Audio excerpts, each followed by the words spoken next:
The day she disappeared. I never wanted that party. It wasn't because I was shy or embarrassed. It was because birthdays reminded me of everything I tried so hard to forget, how I never really fit in, how my family avoided certain conversations, and how I was forced to smile just to keep the peace. But I was 13. And back then, saying no was the same as being ungrateful. My mom planned it all with excitement. Blue and white balloons. A table full of snacks. Neighbors I barely knew. And of course, the infamous friends list. But of everyone who showed up that day, only one person made my heart slow down, Mia.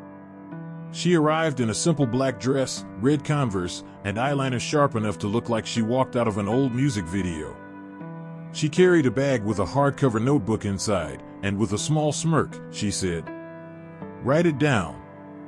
Whatever you can't say out loud, write it." Mia was my best friend. But honestly, she was more than that. She was the first person I ever told, "I don't think I'm who they think I am." And she replied, "That's okay. I'm not either." We understood each other without needing a dictionary. She was like a mirror that didn't judge me.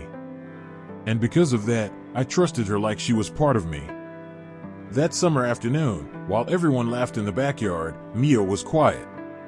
She sat near the wall, headphones resting around her neck, eyes fixed on the sky. She looked somewhere else.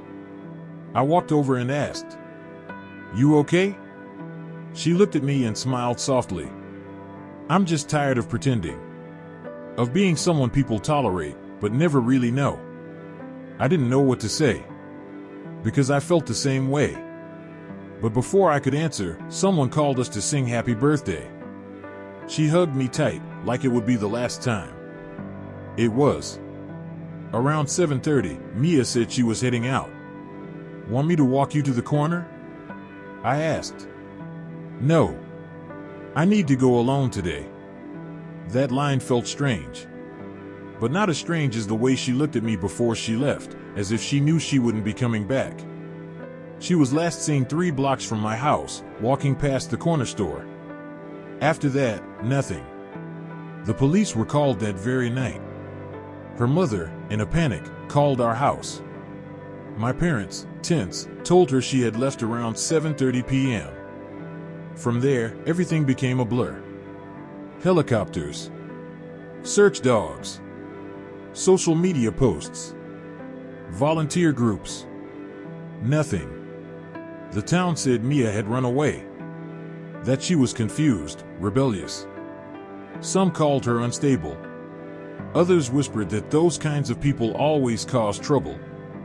No one looked for Mia the way they search for a white, straight, good girl. Mia didn't fit in, not in life, and not as a victim. Little by little, everyone forgot. School went on. The police closed the case. And I learned to stay quiet. My parents said, "She must have been involved in something." That's what happens when you push too far. I didn't push. But I stayed silent for years. Out of fear. Out of guilt. For not telling her that I was tired of pretending too. Years later, at 28, I returned to that town. Not because I missed it, but because life pushed me back, a layoff, a breakup, and my childhood home suddenly listed for sale by an old tenant. With the severance money, I bought the house. Yes, the same house where everything began. Where everything fell apart. In the second week of renovations, I found a hidden compartment in the attic. Behind a loose wooden plank, there was a dust-covered box. Inside, a cassette tape, some faded photographs, a star-shaped earring. And a letter. Addressed to me. Written by Mia. Signed on the back with a line I never forgot. "If I disappear, don't let me truly vanish." Mia's letter. The letter was folded into 4. The paper, yellowed at the edges, smelled of old dust and lavender soap. It was handwritten, the same script Mia used when copying song lyrics into our school binders, delicate handwriting, tilted slightly to the left, punctuated perfectly, almost obsessively. The envelope wasn't sealed. On the front, it simply said, For you. When it's safe. My heart raced. Not just because I'd found a piece of her, but because it felt like Mia had always known something would happen. And somehow, this letter was meant to be read only now. I took a deep breath and opened it. Hey. If you're reading this, it means my gut was right. Or someone had the courage to open what was hidden. First, I'm sorry. For leaving like that. For leaving you with questions. For not saying it all before. But I didn't know how. And honestly, I didn't know if you'd be ready. You were the only person I could breathe around without swallowing my identity. When you told me, that day, in the school bathroom, that you felt like you were in the wrong body, I wanted to scream with relief. Because I didn't fit in the box they shoved me into either. While you tried to understand your body, I was trying to survive the desire to touch another one. I liked girls. And I'd known, since I was 10, that it made me unwanted. Wrong. A burden. My mom said it was just a phase. My dad wouldn't even look at me. At church, they made me pray for healing. At school, they shoved me in the hallway. And at home, home was worse. The handwriting grew tighter, like she was writing fast, hiding, afraid of being caught mid-thought. Do you know your Uncle Kleber? The one who's always lived in the basement, who drinks and keeps the TV too loud. He called me to talk the day before your party. Said he knew my secrets. Said he saw me and Clarinia at the park. And he said if I told anyone, he'd tell the whole world what we did. But it was him who touched me. And he said that if I opened my mouth, no one would believe me. Because lesbians don't get abused. Because lesbians want women. And because I was one of them. I stopped reading for a moment. My hands were shaking. My chest was heavy. Uncle Kleber. The one everyone called a little off. The one no one ever really looked at. The one who was at the party that day. The one who vanished 2 years later because of debts. Now, everything made sense. I kept reading. I don't know what to do. All I know is I can't go back home. I thought about running. I thought about writing to you. I thought about jumping off the bridge on the edge of town. But I also thought, you deserve the truth. That if I disappeared, you wouldn't think I just left. I'm leaving this letter here because it's the only place no one will touch. Your house, it's the only place I ever felt like myself. And you. You were the only one who truly saw me. In the final part, her handwriting softened, as if she were finally breathing, even without air. If someone ever finds this, remember me. Tell them I was real. Say my full name out loud. Mia Ferreira da Silva. 13 years old. A lesbian. Alive and wanting more. If I disappear, pull me back. But don't let them say I ran away. Because I was running. But I was running back to myself. I couldn't finish the letter without crying. I cried for her. I cried for me. I cried for everyone still writing letters no one reads. For all those screaming into silence. For those buried alive, not beneath the ground, but beneath fear. From that moment on, I knew. Mia didn't vanish. She was silenced. And maybe someone helped. And if someone helped, then someone still knows. The name no one wanted to say. After I read Mia's letter, I sat in the attic for hours, surrounded by boxes, dust, and memories. It felt like time had turned around on itself, and suddenly, everything made sense again, just in a much more painful way than I could have ever imagined. She didn't just disappear. She tried to warn us. And there I was, 15 years later, holding something that might have saved her life, if only someone had listened. But no one did. Because no one wanted to. In the days that followed, I couldn't think about anything else. The letter became an obsession. I read it dozens of times, over and over, finding a new detail each time. A code. A tone. A pain. But one line echoed in my head. If I disappear, pull me back. I had to pull her back. And to do that, I needed to say her name out loud. I went to the local police station with the printed letter, the cassette tape, and the items from the box. I asked to speak with whoever handled the original case. The officer at the front desk widened his eyes when I said her name. Mia Ferreira da Silva. That name hasn't come up here in years, he said. Well, it should, I replied. I was sent to speak with a lieutenant who seemed more interested in the stack of papers on her desk than in me. I showed her the letter. I told her everything. She read it with a neutral expression. Too professional. There's no concrete proof of a crime. She said she was abused. That someone threatened her. That she was scared. But there's no name. No body. No direct evidence. I wanted to scream. His name was Kleber. Kleber Ribeiro. Do you have any proof of that? I have the letter. I have the memory. And where does Kleber live? He vanished years ago. Then, there's no way to confirm anything. But I can file this as new evidence. New evidence. That's what Mia's voice was reduced to for them. A protocol. A file.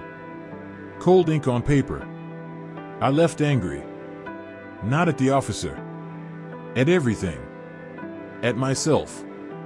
At the town. At the silence we built around girls like Mia. I decided to look for people who knew her. I started with Rachel, a girl from school who used to hang out with us. Now she taught English at a private school. Mia, she repeated, surprised. It's been over a decade since I've heard that name. I showed her the letter. She stayed silent for a while. She was different. People didn't know how to handle her. They knew. They just chose not to. You know how things were back then. I do. But I also know that now we have names for things. She sighed. She told me she felt like someone in your family was watching her. Did she say who? No. Just that it was an older man. Smelled like alcohol. That was Kleber. Maybe. But Jorge, if you start digging into this, they'll try to shut you up. The town forgot. People wanted to stay forgotten. I'm not going to forget. I know. But be ready. Some people would rather bury the truth than face it. That same day, I went to see my mother. She was older now. Her hair all white, her voice softer. We didn't talk much after I came out. There was affection, but no real listening. She welcomed me kindly. We made coffee. I waited for the right moment, then asked, Mom, Kleber, do you remember Mia ever saying anything about him? She went quiet. For a long time. Then looked down. That girl, she was special. She was my best friend. She said things that were hard to hear. That not everyone wanted to listen to. Did she ever tell anyone what he did? My mother stood up. Walked to the cupboard. Pulled out an old box full of photos, letters, loose papers. From inside, she took out a folded note. From Mia. If I ever disappear, don't let my name disappear too. She gave this to me 2 days before the party. And you. I was scared, son. He was family. And back then, well, you know how things were. I do. And that's exactly why I won't let her disappear again. That night, I posted the letter on social media. I wrote out her full name. I tagged local news accounts. I used every hashtag I could find. Hashtag Justice for Mia. Hashtag Mia Ferreira da Silva. Hashtag She Never Vanished. The post went viral. Comments. Shares. People saying they remembered her. That they suspected. That they knew, but were too afraid to say it. Her name was back. And it shone brightly, like it had just been waiting for someone to bring it back to life. But with it, came the threats. Anonymous messages. Fake profiles telling me to stop. To leave the past buried. But it was too late now, because Mia's name was on everyone's lips. And the more they told me to forget, the more I knew someone still knew the truth. And they were desperate to keep it hidden. What was still alive? The day after the post went viral, the town woke up different. At the bakery, people whispered when I walked in. In the neighborhood group, my messages were deleted. The police ignored me again. But something had shifted. Silence was no longer comfort. Now, it was noise. The sound of fear. And fear, Jorge, is a disguised clue. The post brought me two messages that stood out. One was from a woman named Celia. She had worked as a cleaner in our home for years and shared a quiet friendship with Mia. "I need to show you something," she wrote. "But it has to be in person." We met that afternoon behind an abandoned church where she now cleaned part-time. She brought a crumpled envelope tucked inside a Bible. "I've kept this since the night she disappeared," she said, locking eyes with me. And I never had the courage to open it. We sat on a bench in the churchyard and opened it together. Inside, there was a printed photo and a torn notebook page. The photo showed Mia in front of my grandmother's house, probably taken the day of the party. But the detail was in the background, Uncle Kleber, arms crossed, watching her from the basement window. The page was far more disturbing. Handwritten, shaky letters read, "If he finds out I talked, I'm not going home. He made me promise silence. He told me girls like me disappear, and no one cares." It was Mia's handwriting. Celia explained she found it inside one of Mia's notebooks in the bathroom while cleaning 2 days after the party. Something in her heart told her to keep it. And she always felt it would matter someday. It did. The second message was anonymous. "You're going too far. Some things are better left buried." No name. No number. Just a screenshot from an old online forum. It was a thread titled "Strange Cases in Small Towns." And buried within the comments was a reply signed MFS. The same initials as Mia Ferreira da Silva. I clicked. The reply read, "The girl who knew too much." The problem wasn't that she disappeared. It's that she was dangerous. When you mess with married men, you better know the cost. That was it. She had discovered something. Something beyond the abuse. Maybe a secret. One that belonged to someone important. Someone still close. That night, I returned to the attic. I took the cassette tape from the original box, and with help from a friend who restores old audio, we managed to play it on a vintage recorder. The quality was awful, but the voices were there. Mia's voice. She spoke in fragments, maybe rehearsing what she'd later try to write. "If I run, no one will look for me. The world hates those who love wrong. You know what he did. You saw. And stayed quiet. But there's still time. There's still time." The tape ended with a metallic sound, like a door creaking open, and a muffled scream. I decided to go to my grandmother's house, where Kleber had lived for years. The house was empty, but still owned by a distant relative. I asked to visit, under the pretext of nostalgia. I went into the basement. The smell hadn't changed. Moisture. Rust. Mold. And something else, something you feel before you can name. In the back left corner, beneath a loose wooden plank, I found a rusted metal box. Inside it were a necklace with a star-shaped pendant, just like Mia's, a videotape, a ring with a red stone, and a laminated sheet with names and dates. Mia's name was there, next to the word "cleared," and the date, November 26, 2009. The day after she disappeared. That's when it hit me, it was a list. And what terrified me wasn't just Mia's name. It was the others. Other girls who had gone missing in the area. All LGBTQIA+.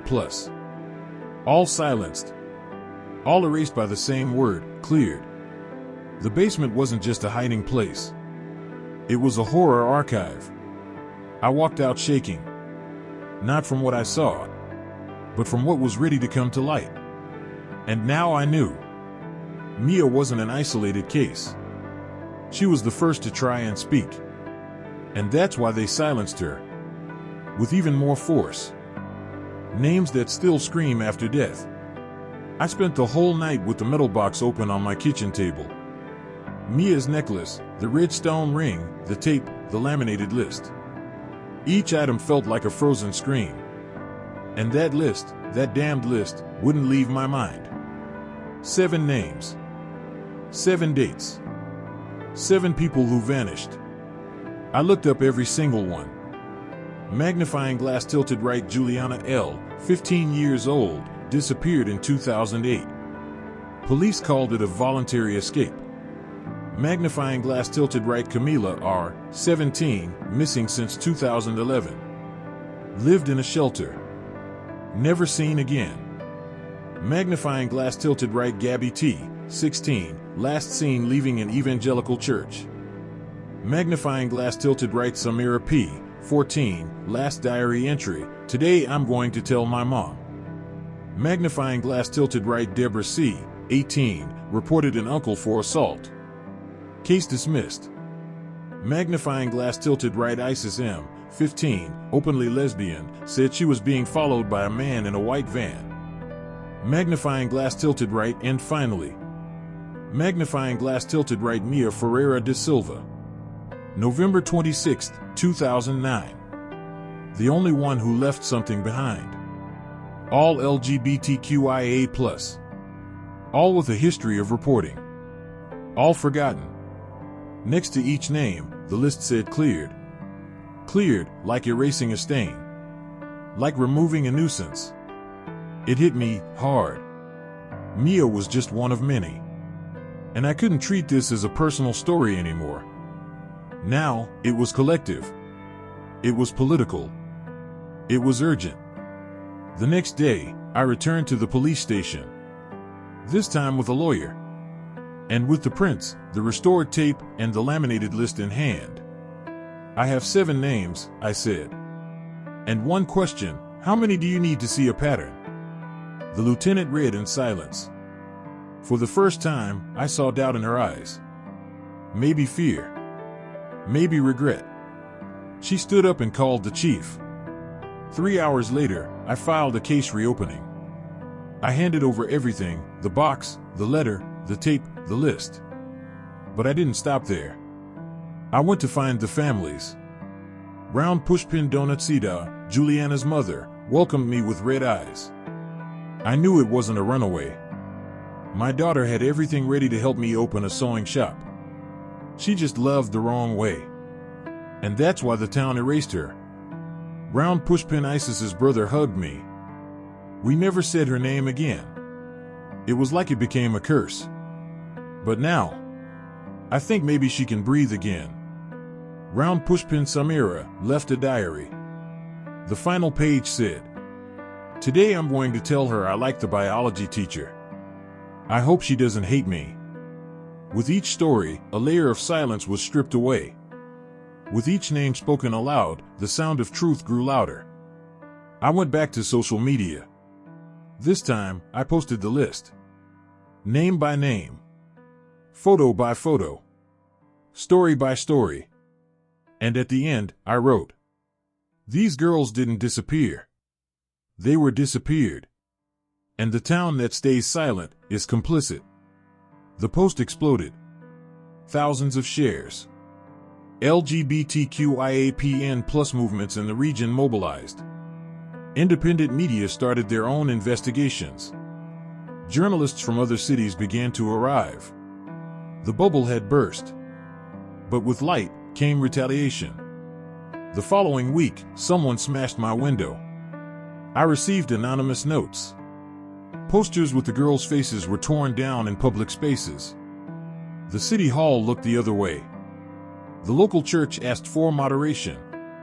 Some residents said things like, "This is just someone looking for attention. You're going to drag the city through the mud. Someone wants to be a martyr over old stories." But the scariest part was a message left taped to my door. You can dig as much as you want.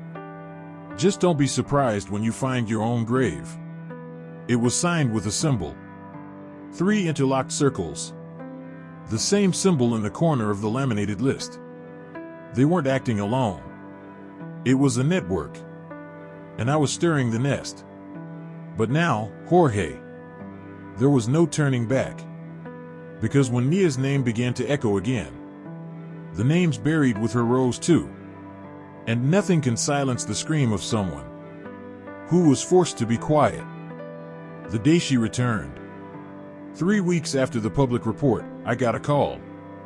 It was from the new lead investigator on the case, a black lesbian woman recently transferred from the capital.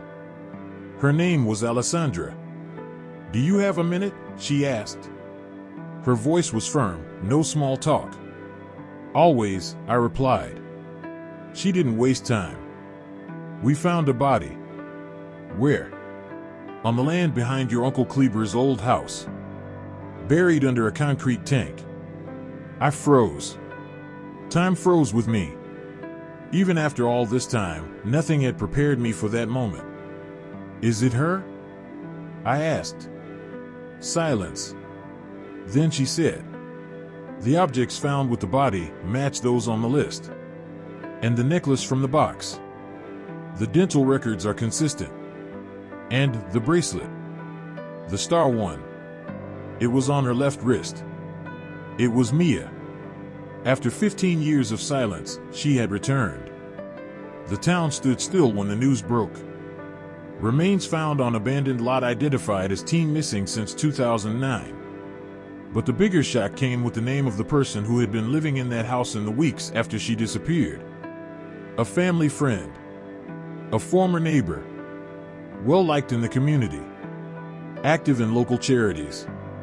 A pastor. Married. Father of 2.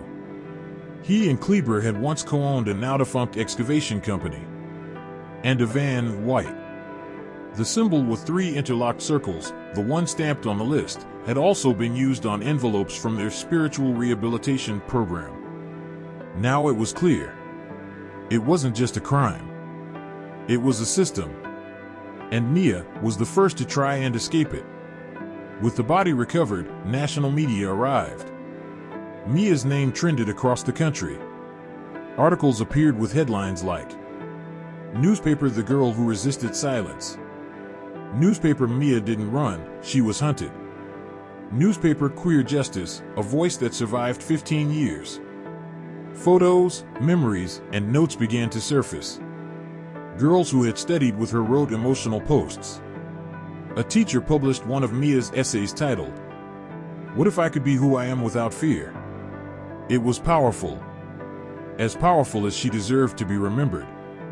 Under pressure, the city council announced a memorial in the central square.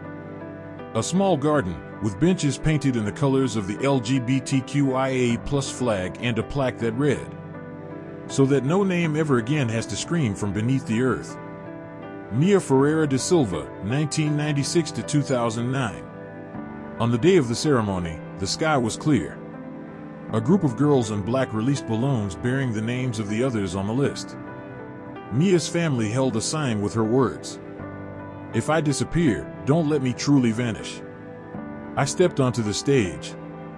And for the first time, I spoke with my full voice. Mia didn't vanish. She was erased. Because she was a lesbian. Because she was brave. Because she was too true for a world too small. But she resisted. In the letter. In the necklace. And now, in the memory of all of us who refused to stay silent.